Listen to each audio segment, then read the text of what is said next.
The Bitcoin, Ethereum, and Blockchain Super Conference is coming to Dallas, Texas, February 16, 17, and 18 in 2018.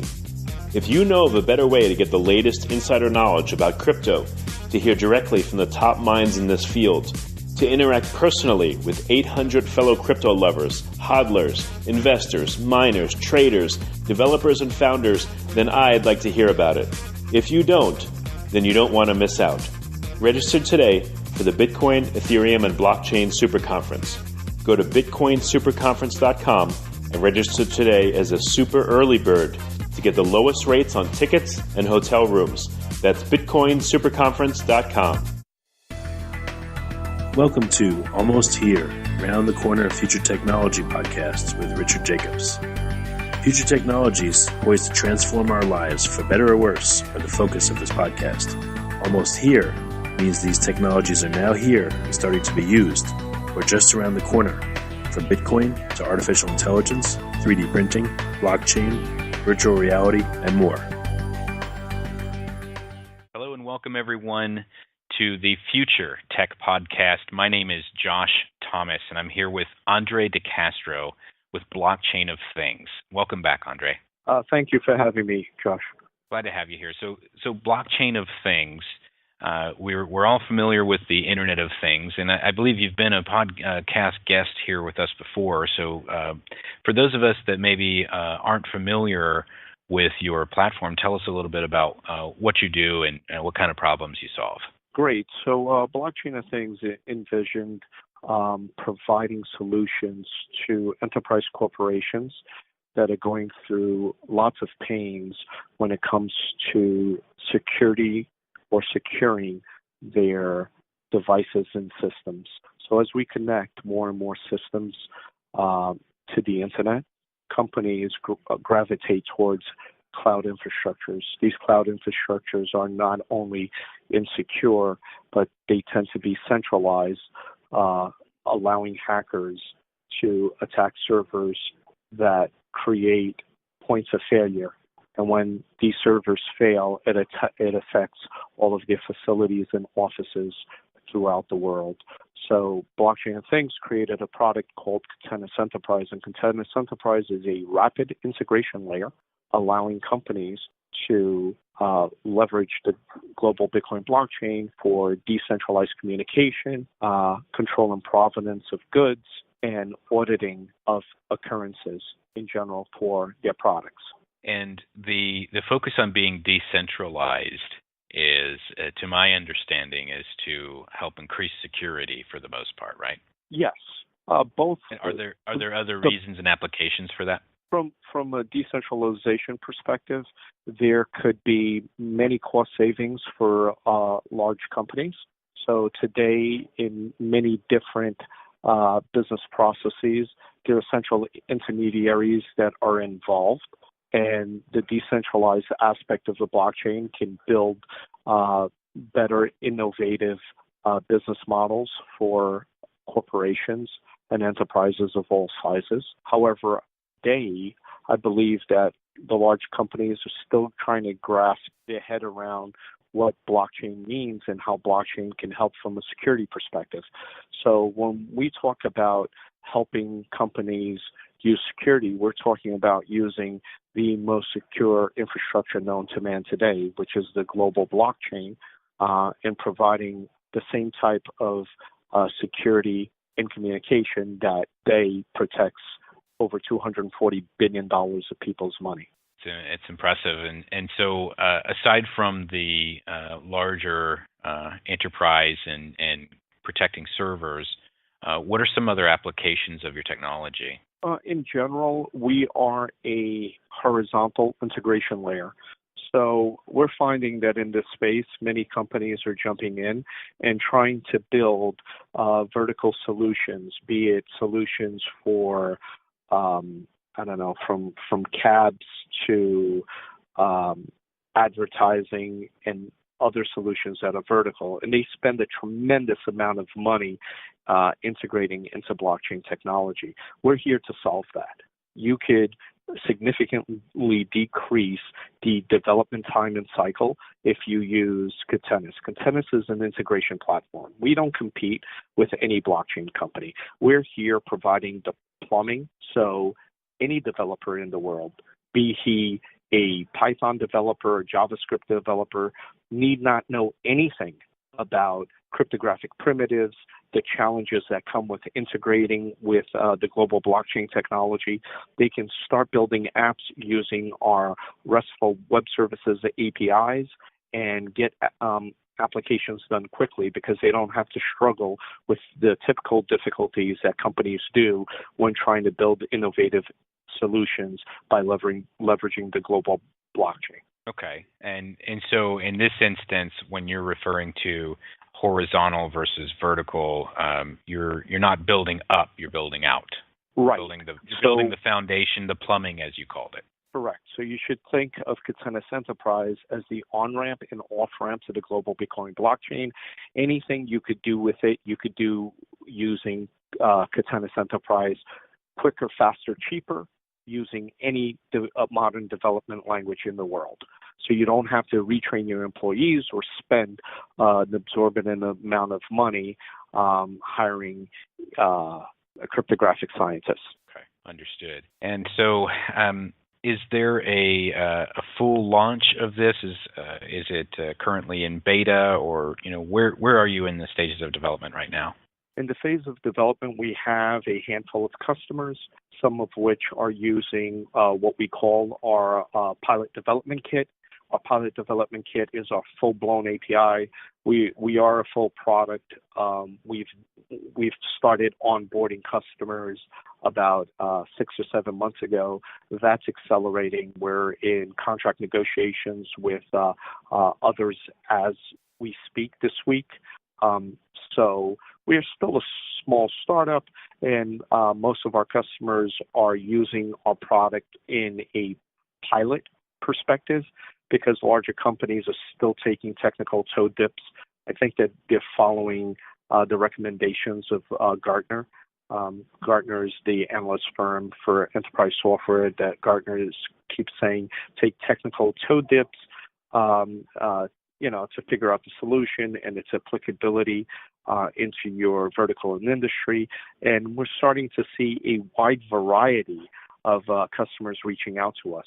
Now, what we're also seeing is that those who have attempted to either build an application on a blockchain like Ethereum or a blockchain like Bitcoin are those who jump on board quicker with our product. And that is because they quickly understand the challenges and pains of doing what they were trying to do or the limitations. Let me give you, for example, on the global Bitcoin blockchain, you can't send a message above 80 bytes. With our platform, we can piggyback on a Bitcoin transaction and deliver a payload of any size. And we can do that near instantly between 400 and 600 milliseconds across the planet.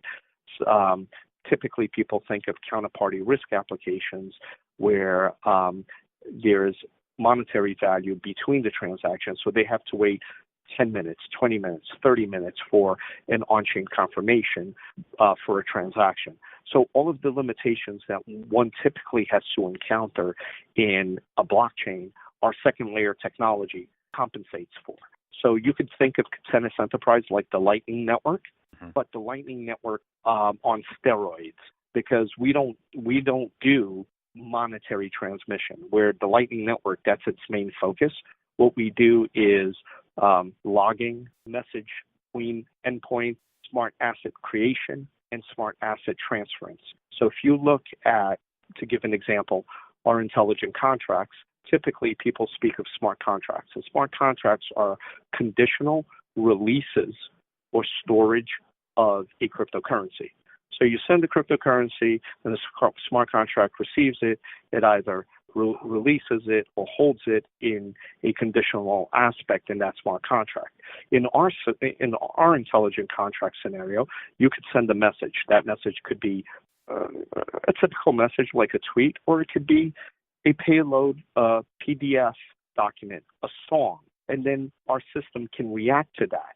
And in reacting to that, it can generate tokens, smart assets. It can transfer those smart assets. It can log information. Or you could do the opposite. You could receive a smart asset and trigger messages to 10 endpoints and log information to the blockchain at the same time. So now you can understand that we've taken that concept, and the intelligent contract now is on steroids because it can act and react to limitless things, because our payloads aren't limited to be a financial transaction. It's any message. It's a binary payload. So it could be a PDF file, a Word document. It could be a control and command message. So, Andre, tell me a little bit about the intelligent contracts, and it's different from the typical smart contract, which is basically just a machine that accepts information on a conditional basis and does a specific action. Tell me what the differences are between this nuance here. Right. So if we look at the typical smart contract in Ethereum-like systems, they're if-then statements over receiving and releasing the protocol coin, or in Ethereum's case, the Ether, right? So they can hold Ether, store Ether, and release Ether. Now, this Ether can be encoded into tokens also, but that's basically the large extent of its power. Contrasting that with the intelligent contract in Catenis, Catenis can receive a message payload. Now, that message payload could be of any size and any content. So we're talking about being able to deliver and react to a command and control message, a contract, a bond, song, any digital payload whatsoever. Once that's received, you can now write a program in any language that can now execute all of the other functions that are available in Catenis Enterprise, which are logging, issuing smart assets known as tokens, but a little bit smarter in our system, transferring those tokens to n number of endpoints, or vice versa. You can transfer a smart asset to an intelligent contract, and the contract can now execute messages out to n number of endpoints, log information, generate new smart assets on the fly dynamically. So all of a sudden you have a tremendous amount of power. Let's take an example. Many companies are trying to build systems where they're tokenizing stocks or bonds. Well, that's nice. You tokenize them and you transfer them. Well, how about tokenizing them, transferring them, and transferring the stock and the bond at the same time? Or not only creating a token that might represent a license to a song, but delivering the license with the song. And when the delivery of the license with the song arrives on the other end, maybe you do a conditional release of cryptocurrency. And that's the significant power that intelligent contracts allows for.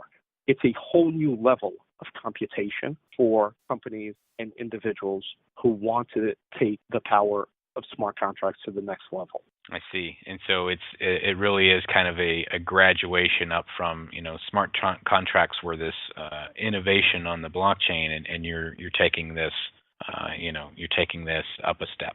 Correct. And because you can code our intelligent contract in any language, you can connect to external systems and external blockchains if you want at the same time. But the core of the system is our core functionality to make it very, very simple for any developer developing in any modern, robust language to be able to leverage the power of the global blockchain without having to know any of its intricacies or nuances. To talk to me, it sounds like pretty sophisticated groundwork that you're laying here. How long has the blockchain of things and your protocol been in development? I started conceptualizing it in 2013. Our first versions were released in 2014, and the product has been maturing ever since. Today, we're doing a utility token sale on our product.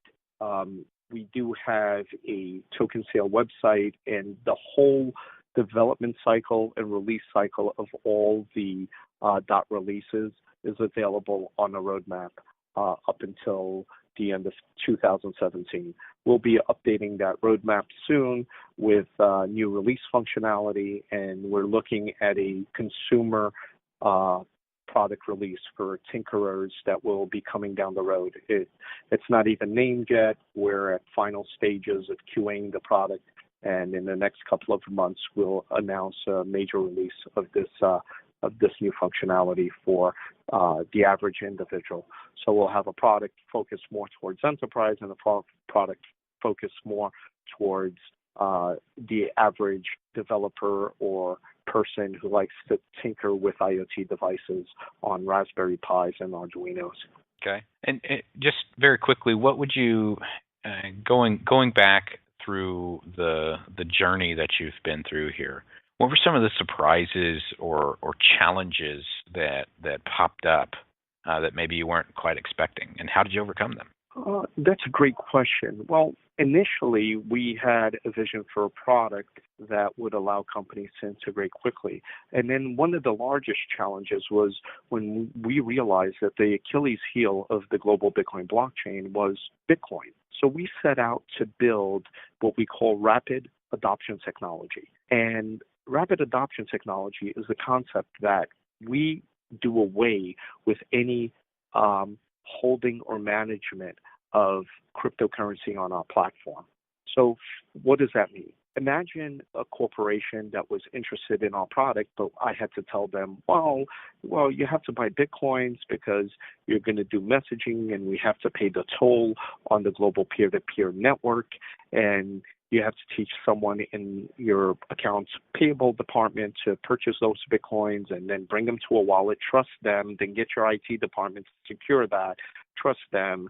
And then when your developer integrates the assembly line onto the blockchain after a year or two of work, trust him and his team with, the Bitcoin and private keys, they probably not use it. That's a significant barrier to entry. So we spent the first year and a half building encoding into our endpoints. All of our endpoints are represented by standard Bitcoin blockchain addresses. The encoding are what we call Catenis credits. So for a corporation, all they need to do is say, hey, I need 10,000 messages on this endpoint, 5,000 on that endpoint, and magically they appear. They don't play with cryptocurrency. They don't hold it. There's no liability on their end. And we sort of abstract that whole layer for the corporation. And that was a major challenge because anyone who understands the technicalities of attempting to do something like that, it gets pretty difficult to engineer. Think about one endpoint sending a message to another endpoint.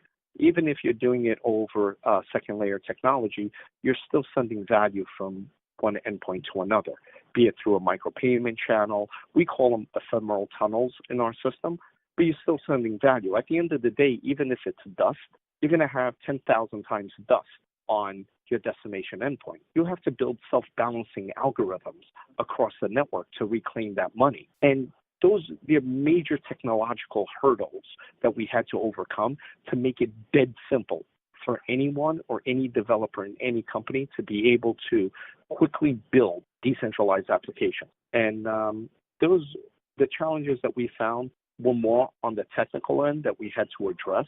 These days, there's an education challenge, right?